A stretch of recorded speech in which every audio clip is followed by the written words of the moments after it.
The topic for the 3 lectures, as you know, is personal identity, and last night I suggested it's just about everyone's favourite topic, but in another sense it's one that most of us have never thought about, because identity formation is something that our society forces on us without us really noticing.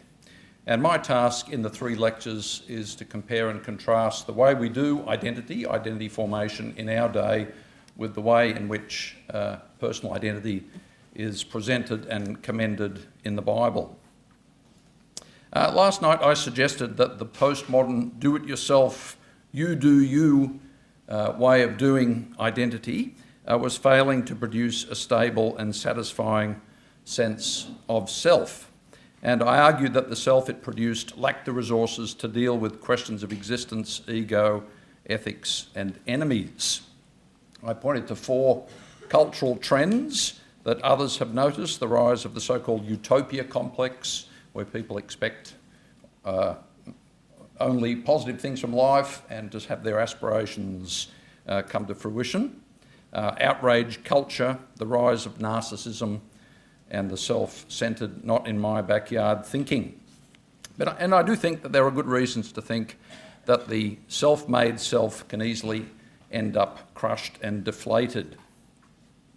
To form a self worth inhabiting, last night I suggested that rather than simply looking inwards and following your heart, we need to look backwards and forwards to the narratives of our lives. Our lives are stories, which will be the focus tomorrow night, and also around, outwards if you like, to other relationships in the sense that we are social beings, hence tonight's lecture's title, You Are Social Beings.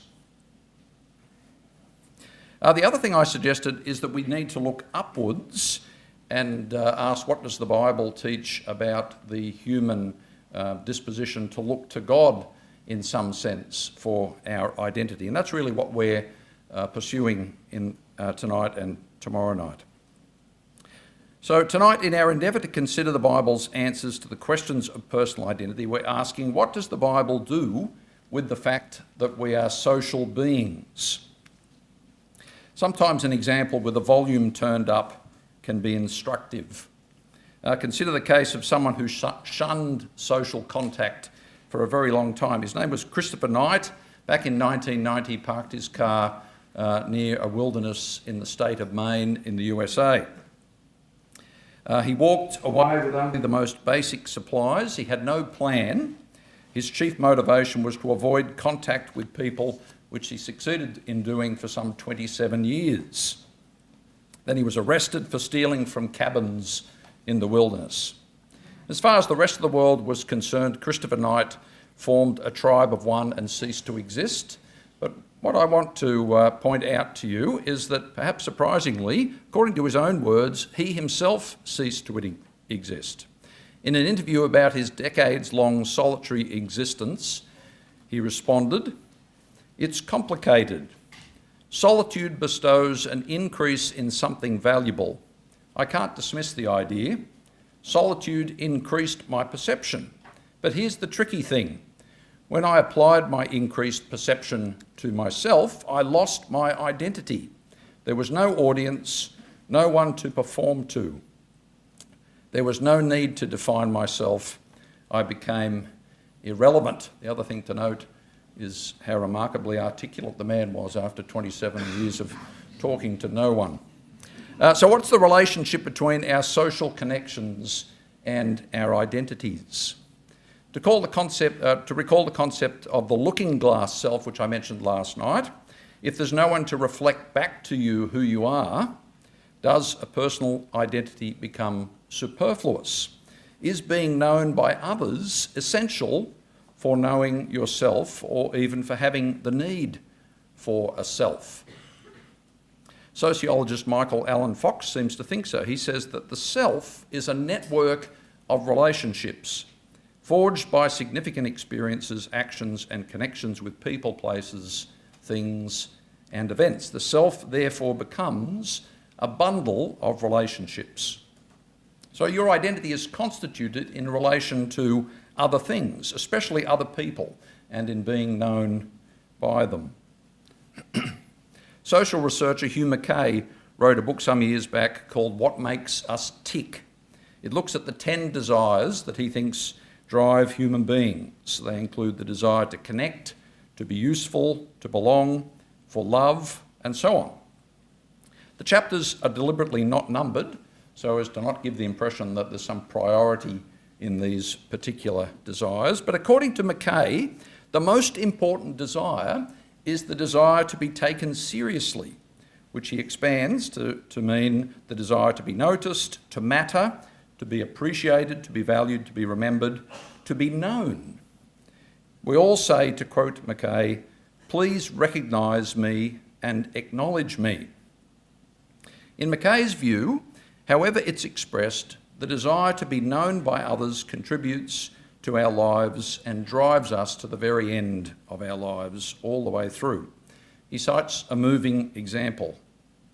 Helen Bamber, the British campaigner for the care of torture victims, has described the experience of holding a dying woman in her arms after the liberation of Belsen concentration camp at the end of World War II.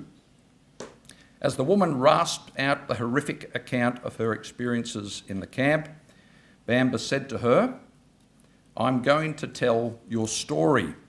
This seemed to calm the distressed woman. "I think she knew she was going to die," Bamber said.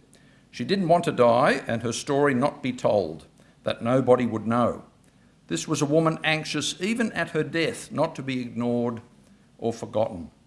When other desires have left us or become irrelevant, we are left with the desire to be acknowledged, identified, appreciated, remembered." Ironically, in our day of finding and knowing ourselves, of looking inwards to define ourselves, the desire to be known by others seems to be as strong as ever. The quirky American author Mitch Albom points to the rise of celebrity culture in this connection, played out in the light of the impermanence of our lives. He says, "To think you died and no one would remember you. I wondered if this was why we tried so hard to make our mark in America, to be known." He actually says that. I didn't insert that in the quote, just to be clear. "Think of how important celebrity has become. We sing to get famous, expose our worst secrets to get famous, lose weight, eat bugs, even commit murder to get famous. Our young people post their deepest thoughts on public websites. They run cameras from their bedrooms. It's as if we're screaming, 'Notice me, remember me.' Yet the notoriety barely lasts.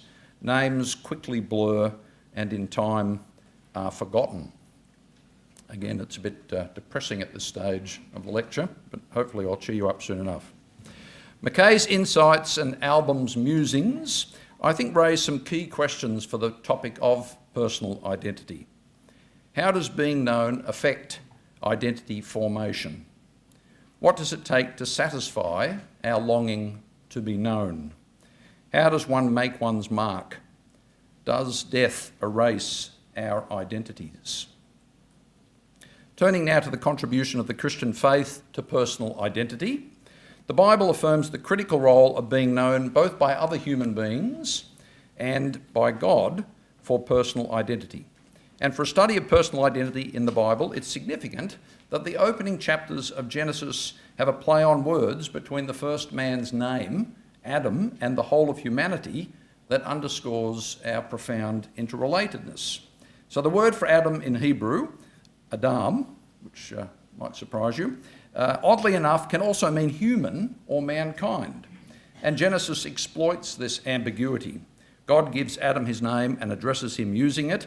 And at the same time in Genesis 1:27 it says that God created humankind in his own image. Humankind here is simply the word Adam.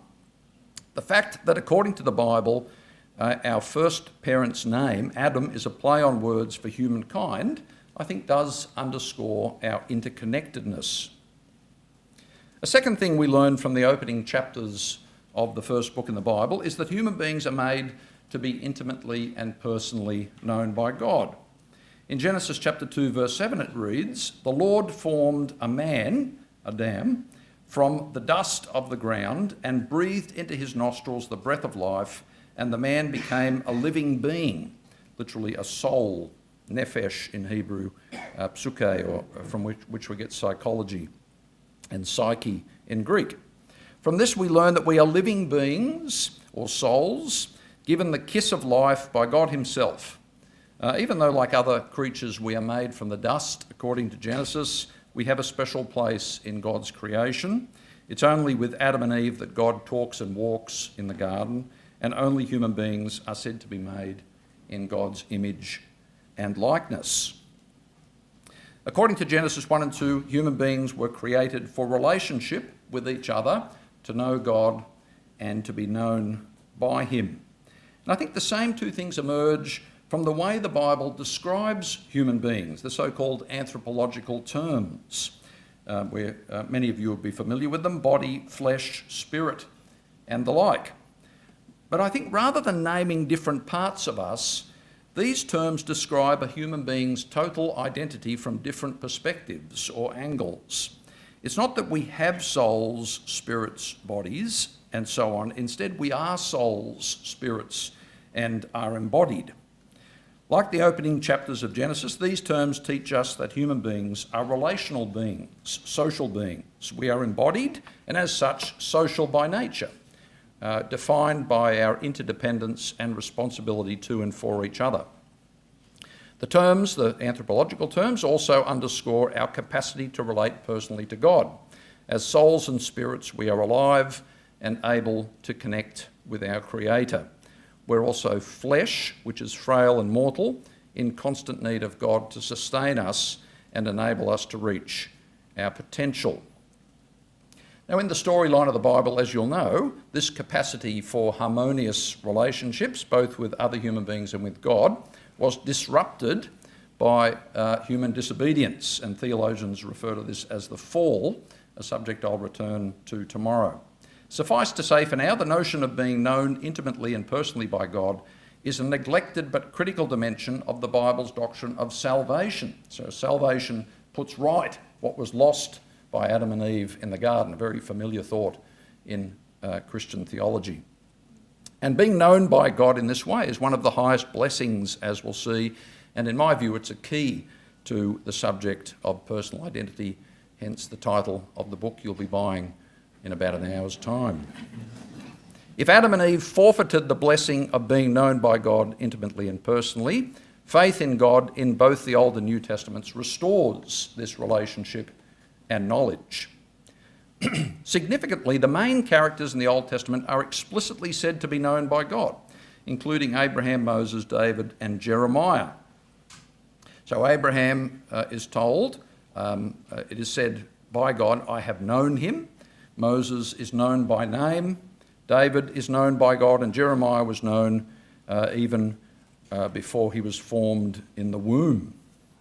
Now, to clarify, here we must be careful not to confuse two sorts of knowledge, namely factual knowledge, the idea that God knows all about everyone at all times, and relational knowledge, the idea that God knows someone personally. Some languages distinguish between these two types of knowledge. So in German, you have two different verbs for to know, kennen, which is personal knowledge, and wissen, which is factual knowledge. But in Hebrew, Greek, and English, we use the same verbs for both sorts of knowledge.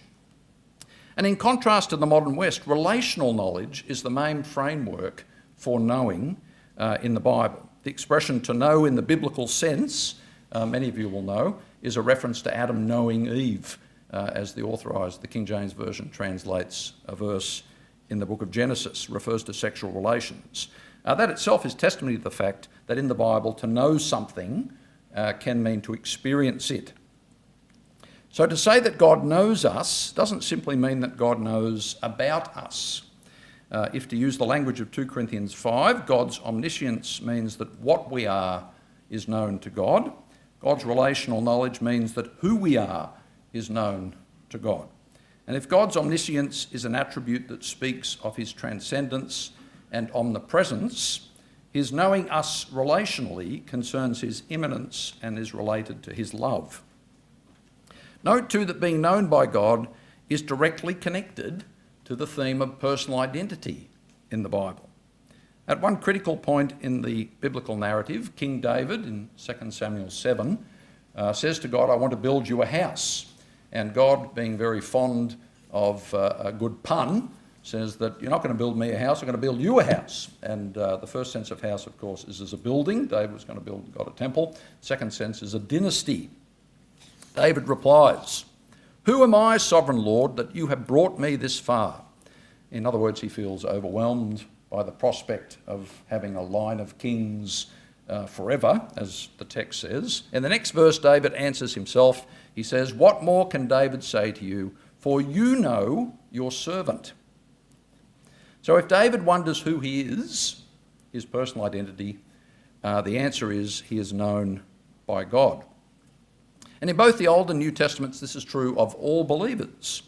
All of God's people are known by God. Of Israel it is said, "You only have I known of all the families of the earth." And in Galatians, the phrase which is taken for the title of a certain book, "Now that you know God, or rather are known by God." And just as an aside, names are very significant, of course, for personal identity. It's the first thing you ask someone when you first meet them and get to know them. And God knows the names of all believers is a theme that runs right through the Bible in sometimes very subtle ways, just to go through that material briefly. So names in every culture, of course, are critical to personal identity. Surnames associate you with your family. Your first name has often got a story behind it, and it can be difficult to spell. Saying that someone knows your name is the same as saying that they know you. And being on first name terms with someone is an important matter. In some cultures, you'll have a drink to celebrate that moment where you become on first name terms. Middle names are often known only to a close circle of family and friends, and family and friends, the close ones, often give you a nickname. And the Bible actually has an obsessive fascination with names, I'm sure you've noticed. The first book of the Old Testament contains 7 genealogies. The rest of the Bible, the New Testament, opens with a list of names of Jesus' ancestors. Censuses play a significant role at different points in biblical history. There are multiple lists of the sons and tribes of Israel and the disciples of Jesus. At last count, I didn't do the count, some 2,600 proper names appear in the 66 books of the Bible. And consistently, God knows his people by name. Isaiah 43 contains a wonderful message of comfort for God's people. And it says, "I have summoned you by name. You are mine. Bring my sons from afar and my daughters from the ends of the earth. Everyone who's called by my name, whom I created for my glory, whom I formed and made." You see a whole lot of identity language there, don't you? Being called by God's name, being children of God, calling on God's name, and so on. Similarly, in the New Testament, when Jesus compares himself to a shepherd, he says he calls his sheep by name. And God will change people's names occasionally in the biblical narratives. Abram becomes Abraham, Sarai, Sarah, Jacob, Israel, and in the New Testament, Jesus changes Simon to Cephas. And even more intriguing, there are 3 passages in the prophets where certain people are given names only known to God and to them. So to the eunuchs in Isaiah 56, it says, "I will give you a better name than sons and daughters. I will give you an everlasting name that will endure forever." In Isaiah 62, God promises his new people a new name. He says, "You will be called by a new name that the mouth of the Lord will bestow." And then a third passage in Isaiah 65, God gives his chosen servants another name. And the context of all 3 of these passages in Isaiah is God's determined intention to bless his people beyond their expectations. So to have your name known by God is really the epitome of salvation. And in all of the verses too, identity is tied up, that people are God's children, and so on. In the New Testament, we find a similar passage about God giving people a new name in Revelation chapter 2. 2 words of encouragement are offered to the persecuted church of Pergamum. One is hidden manna. The other is a reference to a white stone with a new name written on it, known only to him who receives it. and a remarkable text which no one really knows what it means. But I think you get the idea. Being given a secret name by God is another way of affirming that someone is known personally to God. And even in the narratives of the Bible, this is something I only noticed quite recently, it's quite common for God to know and name his people, but for the enemies in these passages of God's people, they're not named. So, for example, the Pharaoh in Exodus 1 is not named. He's just the king of Egypt, and yet Shiphrah and Puah, the lowly Hebrew midwives, are named. Remarkable, isn't it? And then similarly in Ruth chapter 4, Boaz, the kinsman redeemer, is named, but what's his name is not named. The other guy who refuses to do the redemption when he finds out it's going to cost him some money. And then in Jesus' parable of the rich man and Lazarus, you guessed it, the rich man's not named, but we get Lazarus. His name is there. Now this, I admit, and there'll be some smarty pants who'll point this out, doesn't work right across the whole Bible, but it is still a pretty sturdy theme, I put to you.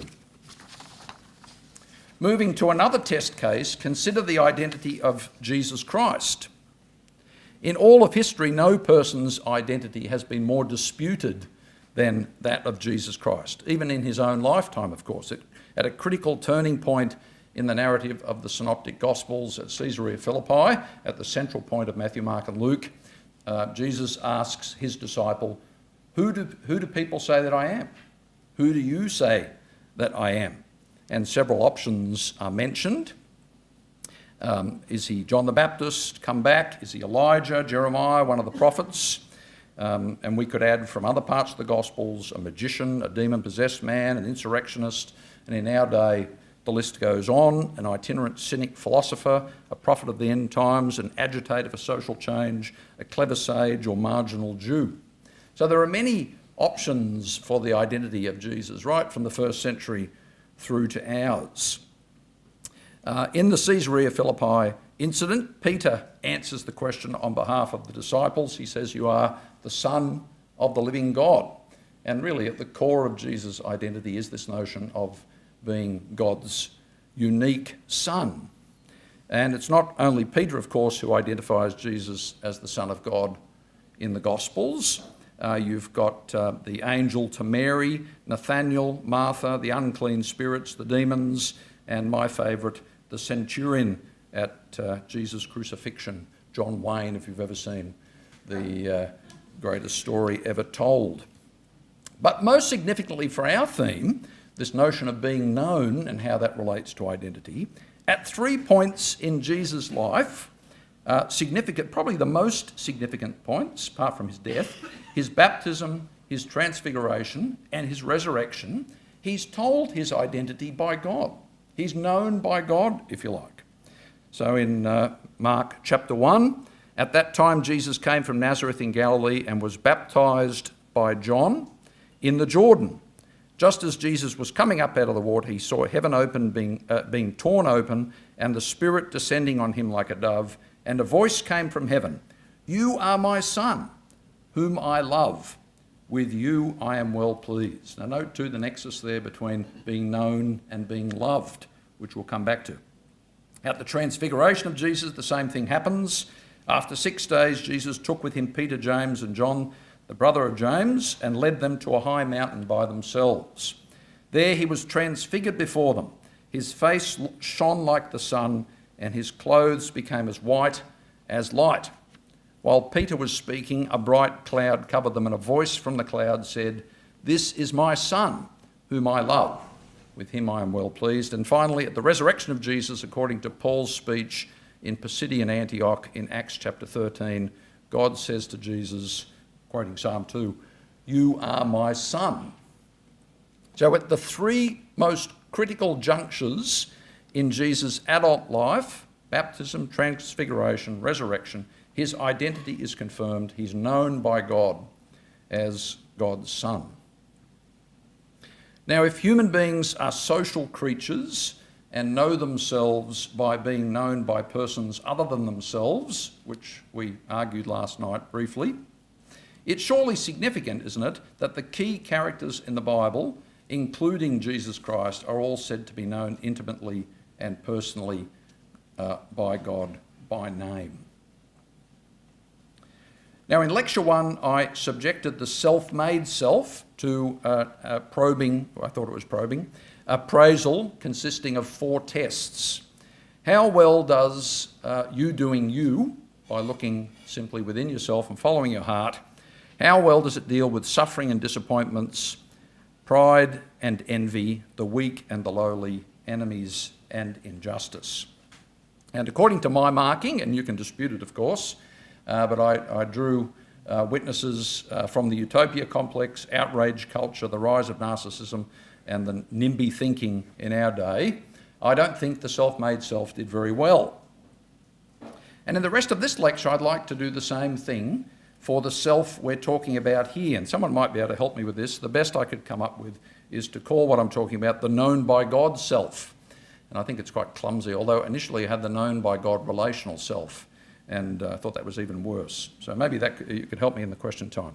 Does the known by God self have resources to pass the tests of existence, ego, ethics, and enemies? First of all, the existential test, suffering and disappointment. We saw in Lecture 1, according to Ecclesiastes, that we live in a frustrating and at times futile world, and we go about our lives under the baking sun, which was pretty hot today actually, very unlike Melbourne, I might say. How does the known by God self cope with suffering and disappointment? It's a good question to ask, if I may say so myself, for suffering is a common trigger for identity issues. It's often when people have an identity crisis when things have come off the rails in their life. And I mentioned, just speaking personally, last night that was my own way into this subject. Some 20 years ago, the most difficult period of my life to date, that happened to me. And it was this theme of being known by God that really anchored my sense of self, and I think it's been of great benefit to me in the last 20 years. So who are you if the things that define you, be they your relationships, employment, your health, or whatever, are diminished or stripped away? A shaken self-perception is among the most painful side effects of adversity. And as it turns out, the most common practical benefit of being known by God in the Bible is bringing comfort to those in distress and reassuring them of their identity as God's children. According to the prophet Nahum, the Lord is good, a stronghold in the day of trouble. He knows those who take refuge in him. Now, some Bible translations take that and say he cares for those who take refuge in him, or he looks after those who take refuge in him. But literally it's he knows, and the ESV takes it that way, so I don't have to fudge tonight with the translation.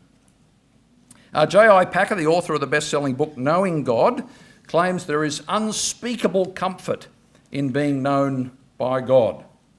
So hold on to your seats, friends. We're going to try and speak about the unspeakable in the next few minutes. Quite a difficult audience to get loosened up. But anyway, the 3 lowest points in the history of ancient Israel were slavery in Egypt, wandering in the wilderness, and exile in a foreign land. Pretty obvious if you know some Old Testament history, the triple nadir, if you like.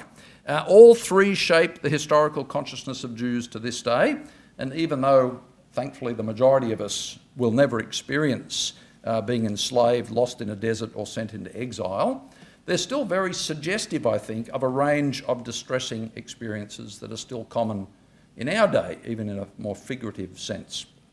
So we may not feel enslaved, but many people can identify to some degree with the distress of feeling trapped and helpless in some kind of confinement, overwhelming debts, dead-end jobs, chronic illness, oppressive relationships, and so on. We may not literally be in the wilderness, but some of us feel like our lives are not going anywhere fast.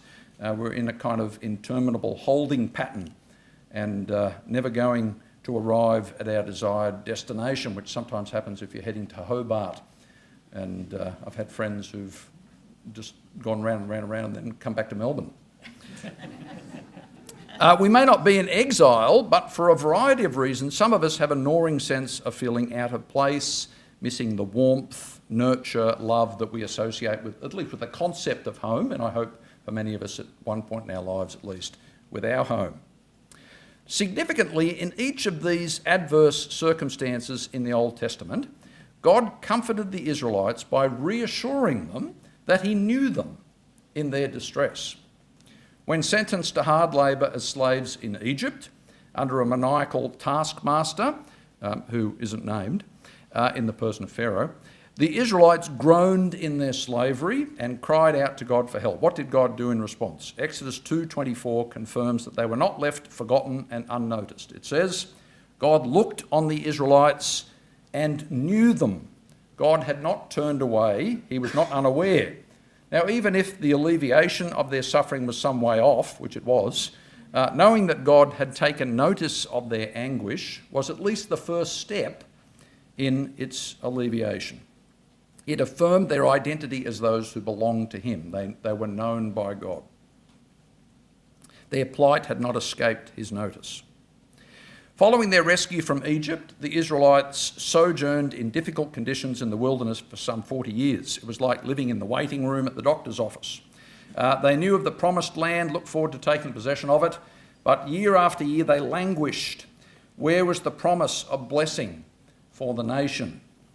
And with respect to Israel's wanderings, God comforted the Israelites, again, with the reassurance that he knew them in the wilderness too.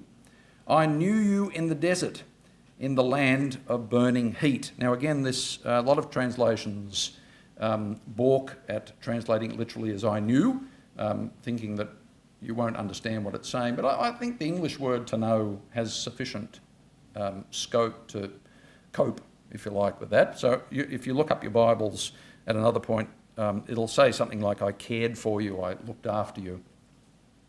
In the wilderness, God knew of their distress and had provided for them in spite of their disobedience. And then in the ancient world, of course, an extreme form of punishment was exile. And in 587 BC, for example, Nebuchadnezzar of Babylon captured the city of Jerusalem, destroyed its temple, and sent into exile a large number of its inhabitants. The psalmist wrote, by the rivers of Babylon we sat down. That's not Boney M, that's a psalmist, for those of you old enough to remember, and wept when we remembered Zion. The book of Lamentations records the devastating effect on the people of God. Remember, O Lord, what has happened. Look and see our disgrace. Isaiah 49 contains a famous passage promising the restoration of Israel from exile in Babylon. God had not forgotten his people, describing his relationship to them as that of a devoted mother to her child. He insists that there is less chance of him forgetting than of a mother forgetting her child. Can a mother forget the baby at her breast and have no compassion on the child she has born? The answer is, it's a rhetorical question. The answer is no. Though she may forget, I will not forget you. So humanity knows no closer bond, of course, than a mother to her newborn child, yet God's attachment, his attentive concern and knowledge of his people, his nurturing care, is even greater.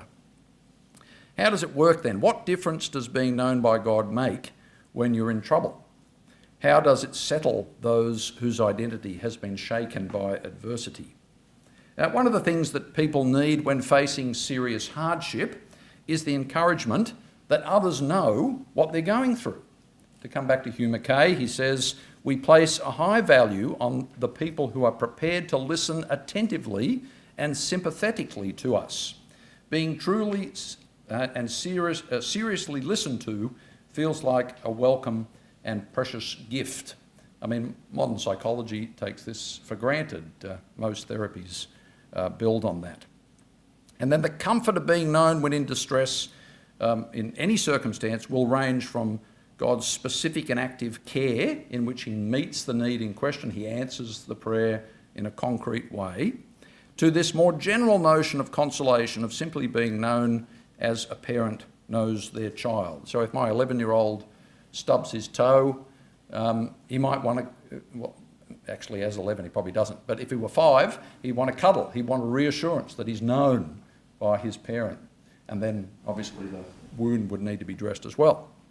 But it does seem that being known by God within a secure and loving relationship can provide a stable and secure identity, not unlike what a parent hopes to provide for their young children, which is cheering and comforting in and of itself. And this can be the case irrespective of practical assistance. Being known by God meets our deepest need, to recall Mackay, to be acknowledged and valued when such things are needed most. Speaking personally, this was my experience when things went off the rails for me in Scotland some 20 years back. Being known both by close friends and by God was a key factor in helping me to cope and deal with the upheaval and knocks to my own sense of self and identity. I had a group of close friends who happily spent time helping me to process what had happened, where things had gone wrong, how they saw my past, how I might think about my future. It took months, and I imagine such time-consuming interaction cost them. They all had busy lives themselves. At a particularly low point, Richard took me on a camping trip on the west coast of Scotland for a couple of nights. Peter and Sheena had me over with the children once a week on a Tuesday night, and when I returned to Australia, Frank rang me every Sunday night. To be treated as a person worthy of attention was a precious gift. Similarly, knowing that I was known by God brought real and lasting comfort. It meant that I did not lose hope. God had not abandoned or forgotten me. Being known in my distress gave me a sense of safety and security, a fixed point when everything else seemed shaky. The comfort I received from God was not the sort that had me leaping out of bed in the mornings whistling a happy tune, but it did douse a destructive pessimism that was threatening to engulf me. If I felt unsure about who I was, at least God knew. As another case study, think of Dietrich Bonhoeffer, Kevin Rudd's favourite theologian. The 20th century German spy and pastor, Bonhoeffer was imprisoned by the Nazis during the Second World War for his part in the plots to kill Hitler, the most famous one, Valkyrie, which was a Tom Cruise movie, Mutilated. The movie was mutilated. Two aspirations dominated Bonhoeffer's life. One was national, the other personal. He worked for the renewal of Germany, and he was a major figure in the German church and in German society, and the hope was that he would come out from prison and help rebuild Germany, and he knew at the end of his life, about to be executed, that was not going to happen. He was also engaged to Maria von Wedemeyer, 17 years his junior, a beautiful and vivacious young woman, and both desires were cruelly thwarted in 1943 when he was arrested by the Gestapo, incarcerated for 2 years, and finally executed at the order of Adolf Hitler. So how did Bonhoeffer handle his crushing disappointments? How did he maintain a healthy and secure sense of self when his life had come up so far short of his expectations? As observers, we may understandably be appalled by the apparent futility of Bonhoeffer's tragic story and conclude that his life, given its untimely end, lacked meaning and significance. If so, we need to hear Dietrich's own interpretation of his plight. Thank you, Rowan. I believe that nothing happens to me is meaningless. That happens to me is meaningless, and that it is good for us all that it should be so, even if it runs counter to our wishes. As I see it, I'm here for some real purpose. This is from prison in extreme privation, and I only hope to fulfill it. In the light of the great purpose of all our privations, in the light of this great purpose, all our privations and disappointments are trivial. He wrote Letters and Papers from Prison, which is still in print, a book called Letters and Papers from Prison. And he wrote a poem not long before his execution called Who Am I? And it's a sort of self-analysis. It was about a year, I think, before his execution. And the title, Who Am I, occurs 5 times in the body of the poem. So it's repeated question, and each time there are different answers given. The first time it's the guards who think that Bonhoeffer's this supremely confident and wonderfully in control man. He emerges like a squire from his manner. But Bonhoeffer himself feels completely at sea, on the other hand. He's yearning for colours and for freedom and for conversation. The final stanza wrestles with this dilemma of personal integrity and identity. And most of the poem expresses Bonhoeffer's anguish and bewilderment. And the last two lines run this way. They say, "Who am I? Lonely questions mock me. Who I really am, you know me, I am yours." So this wonderfully poignant conclusion, it's monosyllables in German, very simply put, that he is known by God and he rests in that knowledge. It's a beautiful moment. The answer to Bonhoeffer's question about his identity and what was in the midst of his desperation and confusion was that God knew him. So that was quite long for our first test. The other three won't be quite as long. Arguably, the known by God relational self has good resources to endure hardship and disappointment that life will inevitably throw up and to maintain a healthy sense of self. Now, the egotism test. How does the known by God self manage pride and arrogance? Well, what is pride?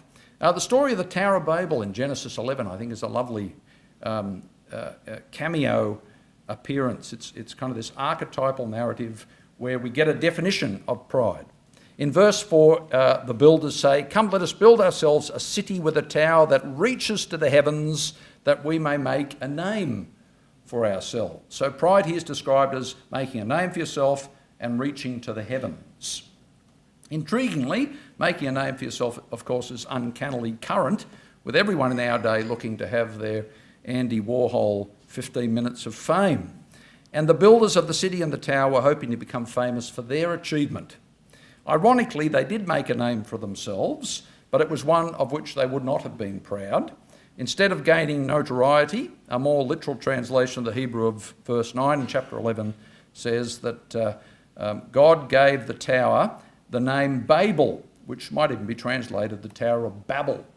So it was a name of derision that they got. And to use our idiom, they were intent on making a big name for themselves, but they didn't succeed. The tower's builder's aim was not merely to excel or make something outstanding in terms of a contribution to society, which of course the Bible does not condemn. Their motives, I think, were more malign if you read the narrative carefully. They sought fame and independence from God. In modern terms, we might describe them as egotistical and narcissistic. The Bible equates such motivations with pride, and as the Tower of Babel demonstrates, as Proverbs puts it, pride goes before a fall. So how does being known by God help with the desire to make a name for yourself? In short, it takes care of that desire without inflating our destructive pride. Throughout the Bible, as we noted earlier, God knows his people by name and keeps a permanent list of their names in what's called the Book of Life. Those who are known by God have no need to make a name for themselves. Their names are already known in high places. The Tower of Babel was built with the second express purpose, that of reaching to the heavens. And it might be possible to regard building a tower as high as the sky simply as an exercise in human ambition. However, it seems likely that Genesis views it as a sacrilege, for in its worldview, the sky is also heaven, same word, the home of God, and this ancient skyscraper may be another effort to become like God. And God's response to the building project, the Tower of Babel, is dripping with irony. If the tower is meant to reach to the heaven, God, it says, has to come down from heaven even to see it.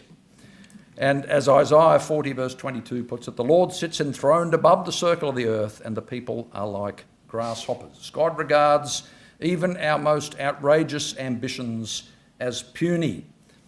As Marilyn Robinson puts it, however triumphant our achievements may seem to us, to an all-competent observer, we might appear entangled in a small, dense web of our own weaving.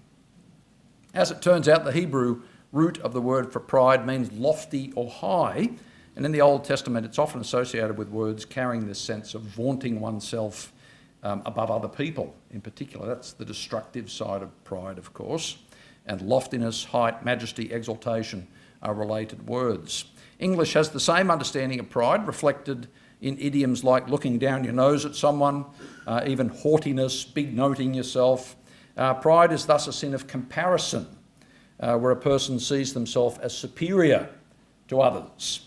The proud want to be looked up to and inevitably look down on others. So it's thus no coincidence that God resolves to punish the proud in the Old Testament, expressed in terms of bringing them low. You save the humble, but your eyes are on the haughty, to bring them low, 2 Samuel. The eyes of the arrogant will be humbled, and human pride brought low, Isaiah 2. And the judgment of Isaiah 26 is an echo of the demise of the Tower of Babel. God humbles those who dwell on high. He lays the lofty city low. He levels it to the ground and casts it to the dust. So pride as seeking the ultimate supremacy, not only over other human beings, but even over God, is condemned in the Bible. At worst, such reaching for the sky is enacted in deliberate defiance, or at least ignoring God. The proud act as if God did not exist, or at least will not hold them to account. They're too busy seeking elevation, looking down, to look up. So how does being known by God help with this urge to elevate myself and to think that the sky is the limit when it comes to my plans and ambitions? The solution is to know and be known by the Most High God. The way to stop looking down on others is to look up in worship and praise of the one who names you. It's to boast in God rather than in ourselves. And the recognition that God has marked you out means that you should feel less concerned about making your own mark.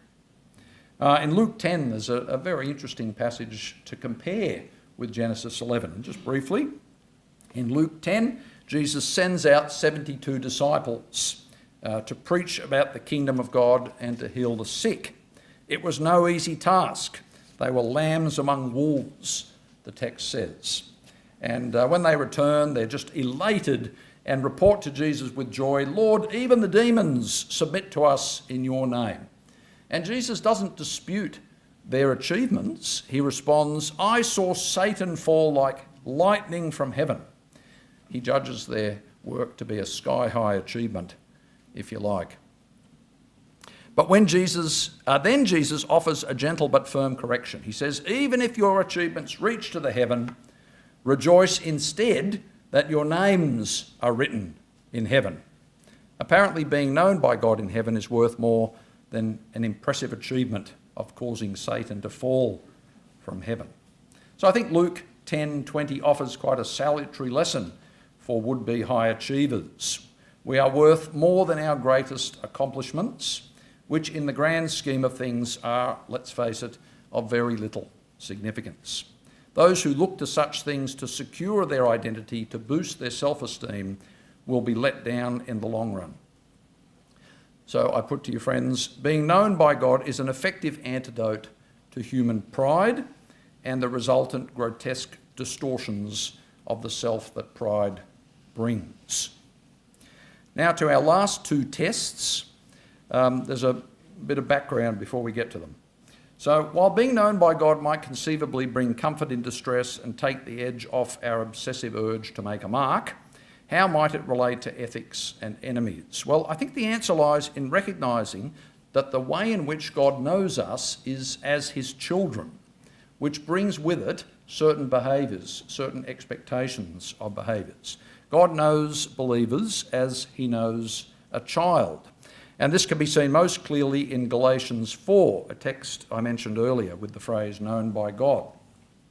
So the previous verses in Galatians 4 expound the doctrine of adoption of believers in Christ. The NIV entitles the section Sons of God, for these verses are indeed the longest exposition of this idea that believers become sons and daughters of God. And on no less than 4 occasions, Paul tells the Galatians, you are sons and children of God. So in Christ Jesus, you are all sons of God through faith. That's generic there, and sometimes translated sons and daughters, but it's sons in the Greek, not to exclude women, but to carry with it the idea of inheritance, which in the ancient world was to the firstborn son. But when the appropriate time had come, God sent out his son, born of a woman, born under the law to redeem those who are under the law, so that you might be adopted as God's sons with full rights. See, that's the inheritance note. And because you are sons of God, God sent the Spirit of his Son into our hearts, who calls Abba Father. Then we have the verse which is really the subject of tonight's lecture, that at one time you didn't know God, now you do know God, or rather you're known by God. So Paul's preference for being known by God over knowing God is really in this context of adoption, that where if you're a believer in Christ, you're considered a child of God. Now, why is that important? Well, because to be known by God as his child brings with it certain expectations of conduct. So a fuller answer to the believer's question, who am I, is that I'm known by God as his child. So we come to the next test, the ethics test, the weak and the lowly. How does the child of God, known by God, relational self, have warrant for responding in love to the weak and lowly? The answer is in imitation of God the Father. So on this score, it's worth remembering that in the ancient world, sons and daughters were expected to take on the occupation of their parents. If you were the son of a farmer, you became a farmer. If you were the son of a fisherman, you became a fisherman. And in both cases, the sons learned their trade from their father. And these realities established their identity. That's why Jesus can be identified as the carpenter's son in Matthew 13. And with this in mind, I think it makes perfect sense for Jesus to say, as he does in John 5, whatever the Father does, the Son does also. So the identity of being known by God as his child carries with it the expectation that we will take on the family likeness, if you like. And the Bible has much to say about the imitation of God in this context. And I'll restrict myself to the call to love that flows from being the children of God just in one text in Ephesians. In Ephesians 5, 1 and 2, the imitation of God is the grounds for a life of love. Follow God's example as dearly loved children, those known and loved by God, and walk in the way of love. Note that the command to love is not only based on God's example, but also on the status of believers as children dearly loved. Indeed, it's only when people feel loved and secure enough in their own identities that they can turn from self-interest and act in the interests of others in love. And love is a well-known divine attribute, of course, and even on its own to say walk in the way of love is a call to walk in God's footsteps. But here it's very explicit. The call to walk in the way of love is based on the identity as God's children. Note too that the metaphor of walking underscores the regular everyday requirement of loving behaviour. And this broad call to loving behaviour is grounded in the identity of believers as God's children, those known and loved by him. And then fourthly, and the last test, the enemy test, adversaries and injustice. Does the child of God, known by God, relational self, have solid grounds for being concerned about justice and not to responding vengefully to enemies? Certainly the character of God as a God of justice is just as prominent in the Bible as the God of love. Justice is rooted in God's character and in his creation. To quote Deuteronomy, he is the rock, his works are perfect, his ways are just. A faithful God who does no wrong, upright and just is he. And God's character includes a zeal for justice that leads him to love tenderly those who are socially powerless. The Lord Almighty will be exalted by his justice, Isaiah 5.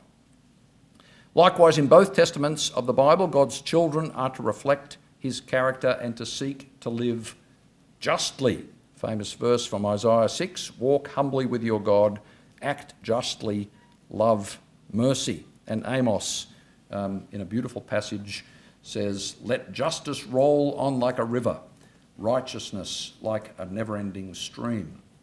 Now again, just taking one example, the injunction from Jesus not to retaliate against those who oppose you is firmly anchored in the identity of being a child of God.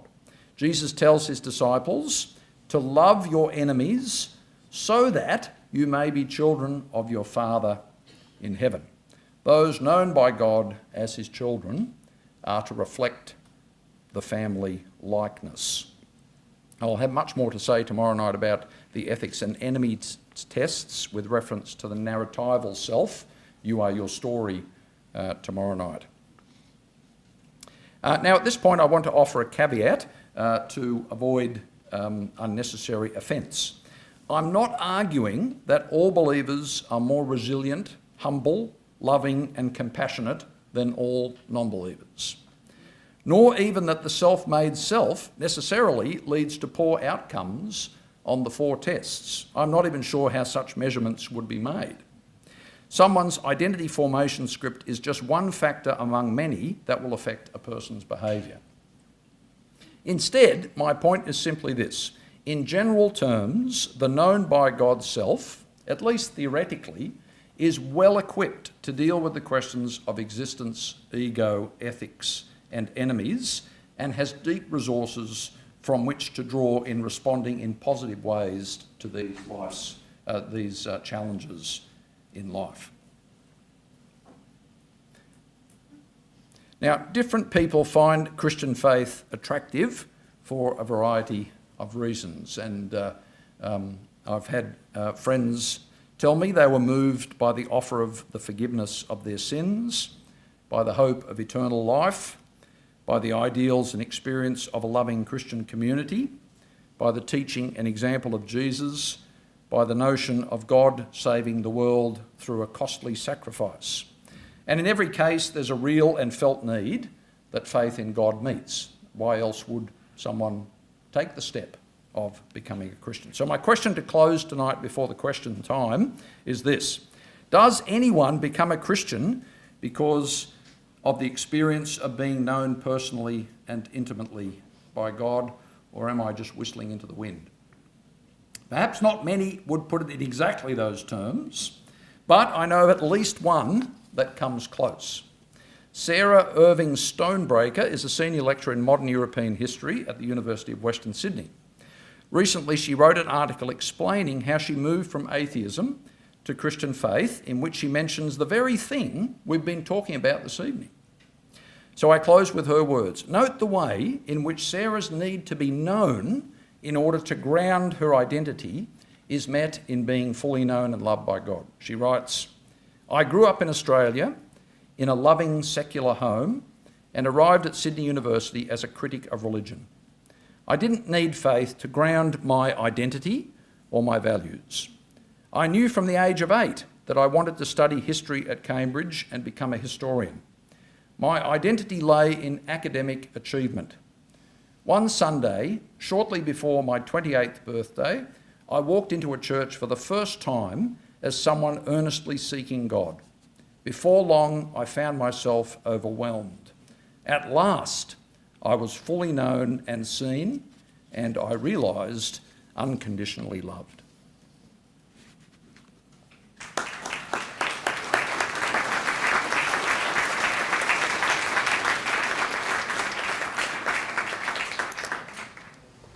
My name is Michael Lawrence. Look, my question really relates more, I guess, to last night, but also to tonight. You were very critical of the idea of following your heart. But some years ago, we had James K. Smith here, and he was saying that the fundamental human condition is we do follow our hearts, all of us. Yep. The fuller story, if we had time, would be to say that from a Christian point of view, God gives us a new heart, and we're to follow it. So authenticity, I'm not against, because psychologists will tell you authenticity is a mark of well-being and mental health, that you're acting out of your identity. There's a congruence between your behaviour and your identity. That's a good thing. But what I was arguing last night, in forming that identity, it's a false path to think that I can do that in isolation from others, and the more controversial point, without looking up to God. Hi Brian, my name's Michael as well. it seems to me that we generally, as Westerners, inhabit a sort of guilt innocence paradigm, not exclusively.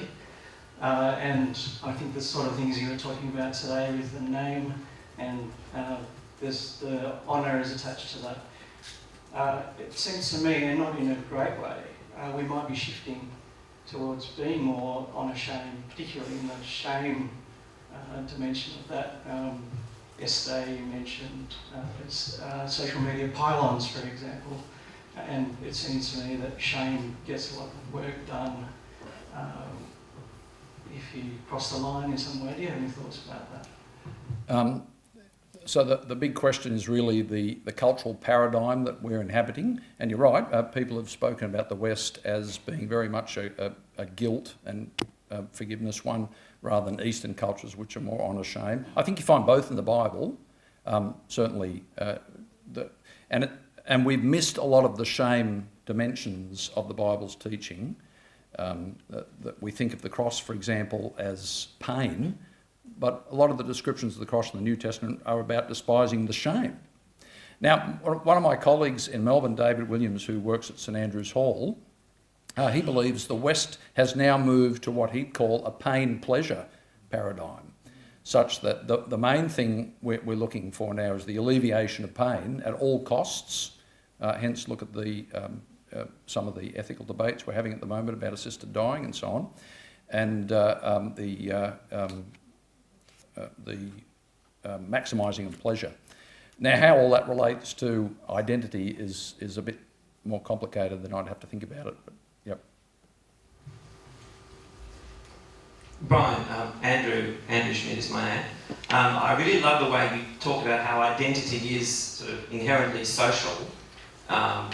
Because the man who was a hermit found that his identity was lost because he didn't have anyone to kind of identify him or present himself to. And as you were talking about how God names us and knows us, it struck me that perhaps the opposite of that is the sort of the negative sort of giving a name is being labelled. You know, like in society, you know, we fear being labelled. Someone else kind of puts a label on us, and that's, you know, it's kind of knowing us in a bad way, perhaps. And so it struck me that sort of God naming us and knowing us and loving us is sort of the opposite of that being labelled. And then also that maybe this kind of insistence on defining my own identity is all about defending against somebody else labelling me. So it's like me trying to take control of what my identity will be for fear that someone else will give me an identity that I don't like. I don't know, do you have any sort of interaction? No, I like what you've said, and I think it might help to understand another driver behind the do-it-yourself identity script. As you say, if we don't do it ourselves, someone's going to do it for us or against us, if you like, and we'll end up labelling us in ways that we're not comfortable with. And I'm certainly, as I said earlier, knowing who you are and acting accordingly is a healthy human thing to do, and there's nothing wrong with that. The part of the Christian answer to authenticity is knowing ourselves as we are known. And a lot of the stuff we do in church is really identity confirming. So the most obvious ones are baptism and the Lord's Supper. So we identify in baptism with Christ, the Son of God, and in a sense claim that identity for ourselves. And the same with the Lord's Supper. We take on board, if you like, that identity. And the same can be said for many of the other things we do in church. That's not their only function, but I think it's an important one. And if you like, one of the reasons I find regular church attendance helpful is for my own identity. If I don't do that, I forget who I am. And knowing who I am is in part the task of the Christian life and putting that on. So Paul uses that language in Colossians and Ephesians to put on the new identity, put on Christ. And so it's not like, I don't want to give the impression that being known by God is just a passive thing. It's a gift, but it is something that needs to be embraced. Andrew Sloan, another question, sorry. So I'd be interested in your thoughts on some of the darker passages in the Psalms and the way in which the silence or absence of God seems to result in some kind of dissolution of the self, the erosion or the erosion of the self into death or Sheol. Do you have any reflections on that? A little bit. I'm not sure about the how that works in connection with going down to the to Sheol and so on. But certainly in the Psalms you do see, and this was an issue when I was writing the book. I thought, well, you know, what am I going to do with the lament Psalms? They're all the time complaining that God doesn't know them. He's not interested. He's turned away. Where are you? Well, the interesting thing is, I think this is a kind of three-step process, and this is in the book. Basically, it's crying out to God, and then recognising that you are known by God, and then taking refuge in God. And you see that three-step pattern in a lot of the Psalms of Lament, where in order to gain the full benefit of being known by God when you're in distress, you do need to cry out to God.